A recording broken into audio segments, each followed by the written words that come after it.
এরকম টেস্টি আর নরম তুলতুলে কেক চলো আজকে বাড়িতেই বানাবো, কিন্তু খুব কম উপকরণে।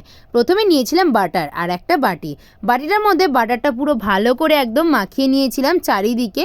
তারপরে নিয়েছি 1 কাপ চিনিটা দিয়ে দেওয়ার পরে দিয়েছি 1 কাপ ময়দা আর সাথে দিয়েছি হাফ কাপ মতো তেল। তোমরা কিন্তু 1 কাপ দিতেই পারো।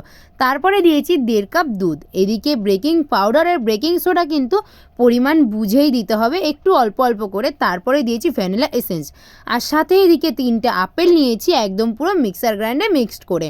সব কিছুকে এবার ভালো করে আমি মিক্সড করে নেব। এরকম একটা থিক ব্যাটার হয়ে গেলে তাহলে ভাববে সব কিছু একসাথে মিশে গেছে। তারপরে এদিকে জল গরম বসিয়েছিলাম সামান্য। এদিকে জলটা হালকা গরম হওয়ায় আমি ডেচকির মধ্যে বাটিটা দিয়ে দিই। তারপর ঢাকা দিয়ে বেশ কিছুক্ষণ রাখার পরে যখন দেখি কেকটা এইরকম অবস্থায়, তখন একটু চাকুর সাহায্যে দেখে নিই কতটা পরিমাণে হয়েছে। সেই পরিমাণ অনুযায়ী আমি কিন্তু আরও বেশ কিছুক্ষণ গরম আঁচে রেখেছিলাম। তো টাটা।